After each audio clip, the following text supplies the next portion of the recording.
Hello et bienvenue dans la Sophro pour mieux vivre, le podcast qui vous aide à sortir de votre zone de confort. Je suis Émilie Gage, sophrologue certifiée et je suis la créatrice de ce podcast. Je vous aide à retrouver une sérénité dans votre quotidien à travers l'écoute et l'acceptation de vos émotions. Vous écoutez Douce Bousculade, un format qui vous aide à sortir de votre zone de confort par la réflexion. Je vous parle et vous partage mes réflexions personnelles sur des sujets divers. Ce format a pour but d'essayer de faire germer la graine en vous et de bousculer votre réflexion pour vous aider à tendre vers une harmonie qui vous correspond. Et maintenant, installez-vous confortablement et soyez prêts à devenir acteur de votre changement.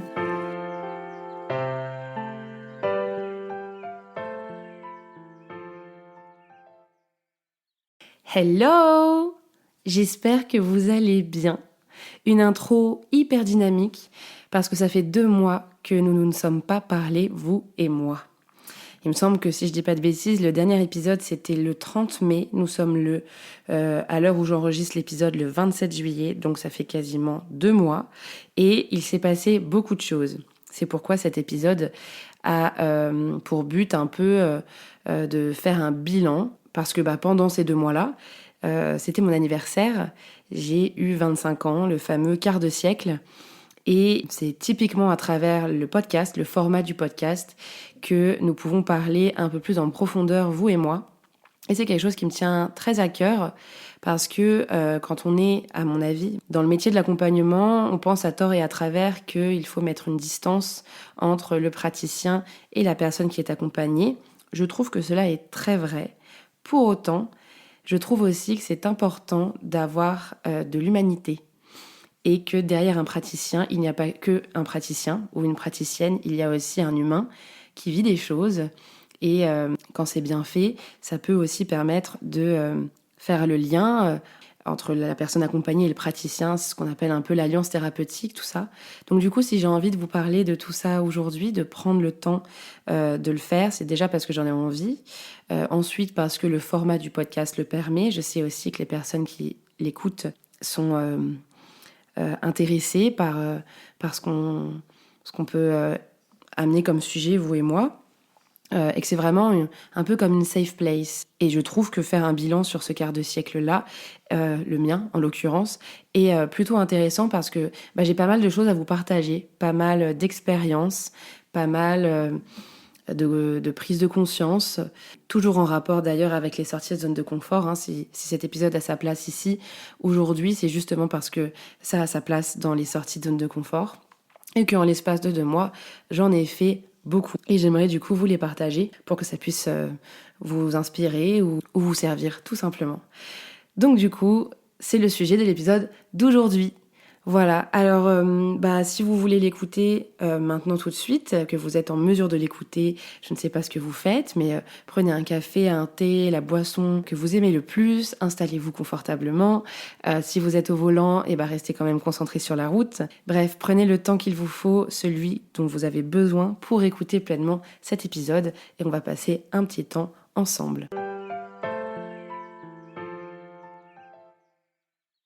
Je sais pas exactement par où commencer parce que pour ajouter de l'humanité et de l'authenticité dans cet épisode, j'ai décidé de me confronter à nouveau au micro, tout simplement. Je n'ai pas de notes, je sais juste où j'ai envie d'aller. Et du coup, comme je vous l'avais expliqué lors de l'épisode de la nouvelle année, j'avais du coup fait un épisode sur l'authenticité et j'ai à nouveau envie de me prêter à cet exercice-là et de simplement discuter, vous et moi, sans avoir préparé quoi que ce soit.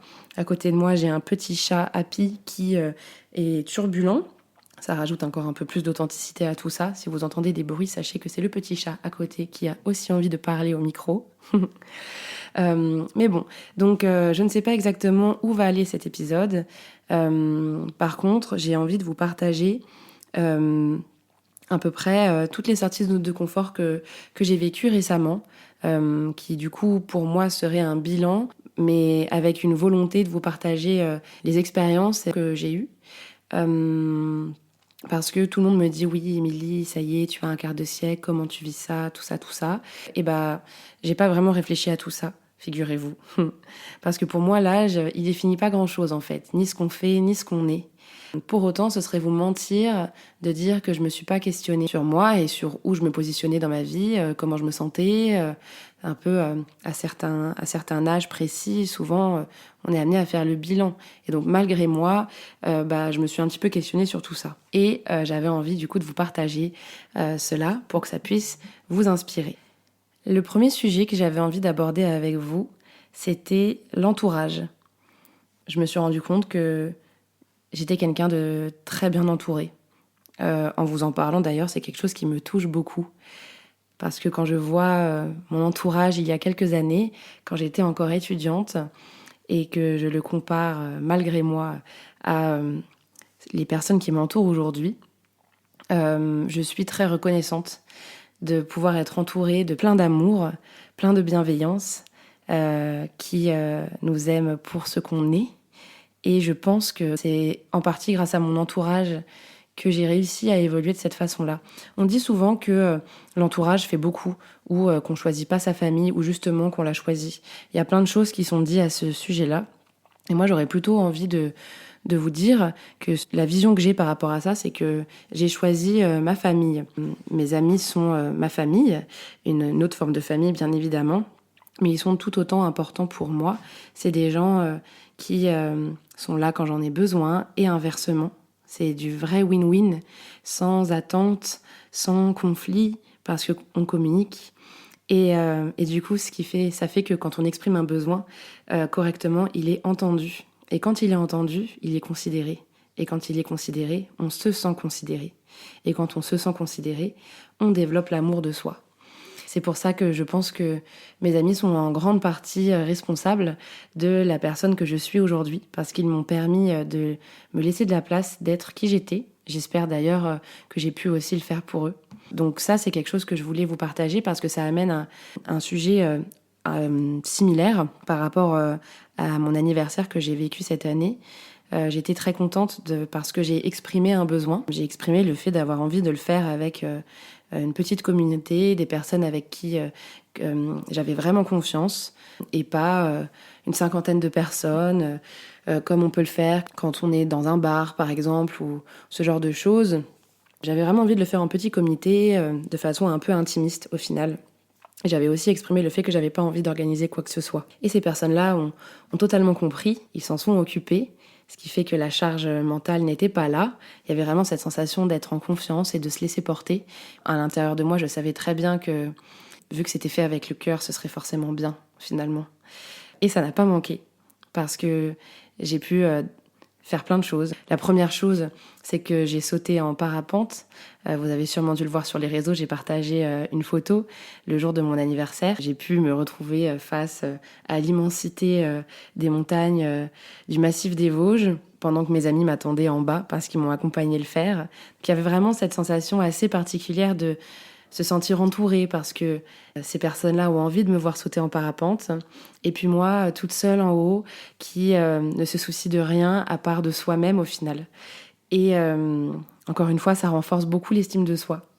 Je pense d'ailleurs que cet épisode, au final, là, comme ça, quand je vous en parle, va sûrement avoir comme thématique principale l'estime de soi, l'amour de soi, la confiance en soi.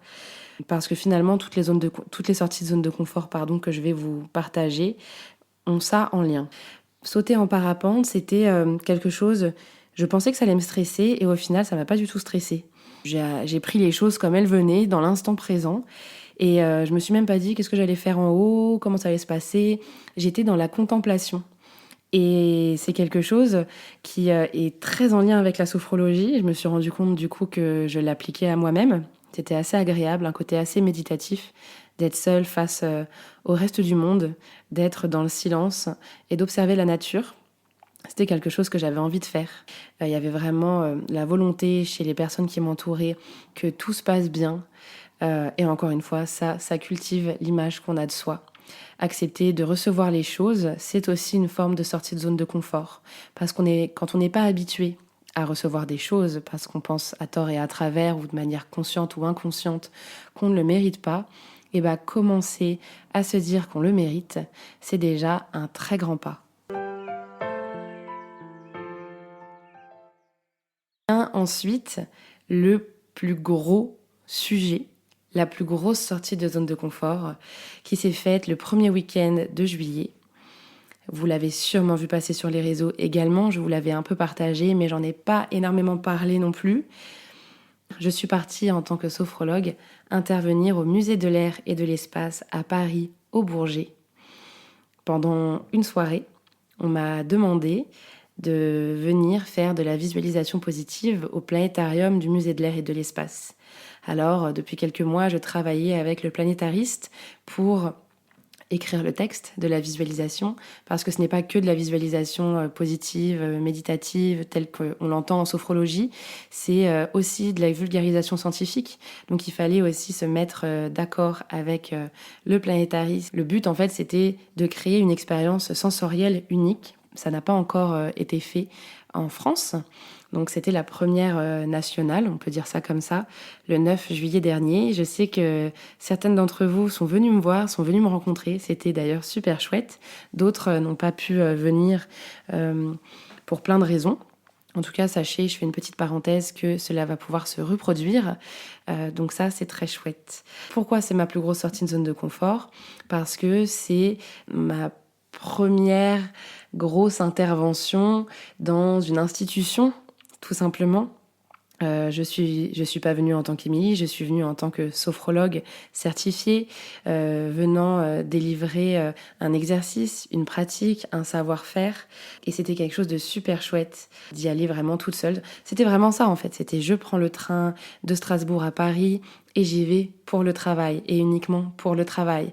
Et j'étais pas du tout stressée, j'avais vraiment la sensation d'être à ma place. J'avais même du coup très envie que ça se fasse au final.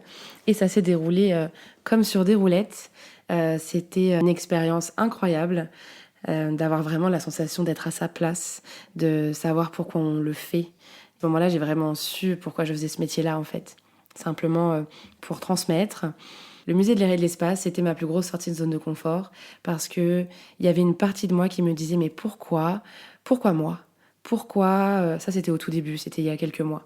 Pourquoi moi? Pourquoi le musée se casse la tête à choisir une sophrologue à Strasbourg et pas à Paris? Ce serait quand même beaucoup plus facile. Bref, toutes les pensées parasites que tout le monde pourrait avoir au final. Ça reste très humain. Et il n'y a pas de honte à les avoir, ces pensées. Comme ce que je vous explique déjà dans différents épisodes, l'idée c'est d'accueillir les pensées et ensuite de s'en libérer. Ah, ça sûrement c'est un bruit de Happy qui fait tomber les choses.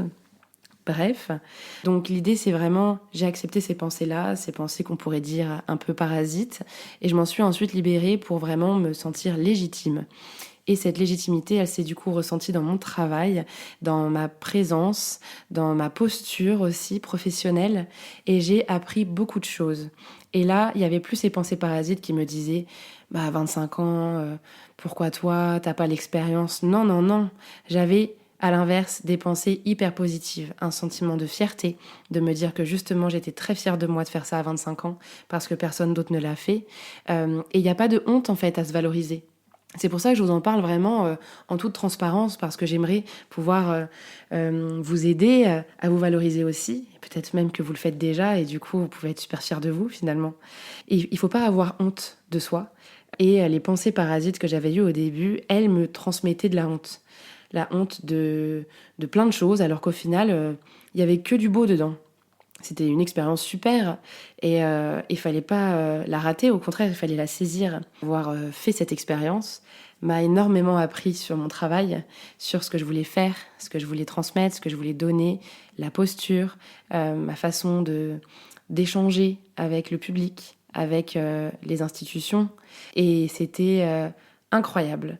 Donc pour celles et ceux qui n'ont pas eu cette information-là, vous pouvez du coup voir le réel que j'ai mis sur Facebook et Instagram, qui est un petit vlog pour raconter un peu comment s'est passée cette journée-là. La prochaine sortie de zone de confort que j'ai, elle n'est pas encore arrivée. À l'heure où je vous parle, elle arrive dans quelques jours, plutôt, allez, je dirais 2 semaines à peu près. Je pars tout simplement à Paris me former à la PNL. Donc c'est une sortie de zone de confort simplement parce que je fais pas mes formations à Strasbourg mais à Paris. Donc du coup le rythme est différent. Et en fait la sortie de zone de confort elle est plus dans l'action. Le fait de se dire je vais aller me former. Et c'est pas tant faire la formation, c'est se dire j'ai décidé d'y aller et du coup de s'inscrire. et j'ai envie de me former à la PNL. Alors je fais le premier module en août et le second en octobre à Paris encore une fois, tout simplement parce qu'il n'y avait pas de place à Strasbourg. Mais du coup, ça m'a forcé, entre guillemets, à aller encore plus loin dans les sorties de zone de confort. Et pourquoi la PNL ? Parce que au fur et à mesure, lors de mes séances au cabinet ou en visio, je me rends compte que la PNL que je connaissais déjà, qui est un outil très intéressant et très puissant, commence à me manquer dans ma pratique. Alors je connais déjà pas mal de choses en PNL, puisque la PNL est plutôt proche de l'hypnose, et puisque je suis praticienne en hypnose, je connais déjà quelques outils en PNL, mais pas tous. Et avec les différentes problématiques qui viennent à moi au cabinet, je pense que c'est très important que je me forme à la PNL pour pouvoir encore plus vous accompagner. Donc du coup, je vais me former pendant 2 semaines pour revenir à la rentrée avec encore plus d'outils pour vous accompagner. Et je suis très heureuse de pouvoir continuer à me former. Quand on est dans l'entrepreneuriat ou dans l'accompagnement, il faut sans arrêt, selon moi, bouger, être dans le mouvement, être dans l'action, parce que tout est mouvant. Les problématiques des personnes qui viennent me voir au cabinet sont mouvantes. Je suis une personne mouvante parce que j'évolue sans arrêt. Donc il faut sans arrêt aller vers les choses, aller se renseigner, découvrir de nouvelles informations, découvrir de nouvelles méthodes pour pouvoir répondre, à mon sens, au mieux aux besoins des personnes qui viennent me rencontrer, tout simplement. Donc j'ai très très hâte de pouvoir faire cette formation. En plus, ce ne sera pas du tout dans le même cadre habituel. Donc la sortie de zone de confort, elle est en un sens assez forte aussi, parce que je ne vais pas intégrer les informations dans un cadre que je connais. Ça va être différent et je suis très curieuse du coup de savoir comment je vais intégrer ces informations. Voilà. Et enfin, pour terminer, j'ai envie de vous donner de bonnes vibes. Encore, je sais qu'il y a pas mal de sophrologues ou de praticiens qui m'écoutent. Et la dernière grosse nouvelle, c'est que mon cabinet se remplit de plus en plus. J'ai ouvert le samedi maintenant, en visio ou en présentiel. J'ai de plus en plus de personnes qui viennent me voir. J'accompagne de plus en plus de personnes. Et c'est une grosse sortie de zone de confort, de se confronter à du vécu, autre que le sien. Accompagner des gens, c'est très enrichissant. On apprend énormément sur soi et c'est très gratifiant en un sens. Ce serait mentir de dire que quand on est accompagnant, l'ego ne parle pas. Ce serait faux. J'avais fait, je ne sais pas si vous le savez, j'avais fait des études en philosophie. J'ai une licence en philo. Et une phrase de Kant, le philosophe Emmanuel Kant, m'a toujours marquée quand je l'ai apprise à la fac. Kant, il dit que toute action n'est jamais désintéressée. Et je trouve que c'est très vrai. Même si elle est minime, on a toujours un intérêt à faire quelque chose. Et ce qui serait le plus sain, ce serait de le reconnaître finalement. Et dans un métier d'accompagnant, que ce soit médical ou non, notre ego, il a toujours quelque chose, il en tire toujours quelque chose.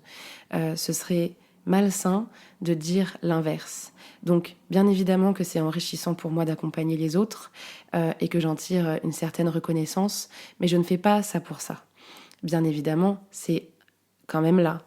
Mais c'est pas mon but ultime. Ce serait un intérêt, comme dirait Kant, qui n'est pas désintéressé. Il serait là. Mais c'est tellement un tout de partager quelque chose d'humain, d'accompagner l'autre à aller mieux, de voir que l'autre n'a plus besoin du praticien pour avancer, d'être fier de la personne qui avance.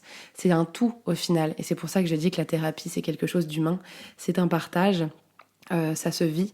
Et pour que la personne, elle avance, il faut aussi que le praticien, donc moi en l'occurrence, puisse donner toutes les clés et tous les outils. Donc c'est un vrai don de soi. Et au final, le praticien, comme l'accompagné, donne à leur manière chacun quelque chose de soi. Et pareil, ça développe beaucoup, ça permet de développer l'amour de soi, la légitimité.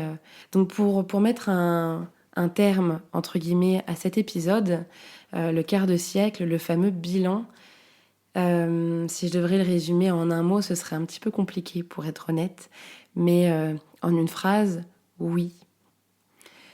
Je dirais qu'à mes 25 ans, même si je vous ai dit en début d'épisode que l'âge pour moi ne définit pas qui on est ni où on en est, je suis hyper fière de qui je suis, de comment j'avance, de voir mon métier évoluer, que ce soit à travers des institutions ou avec simplement un cabinet qui se remplit.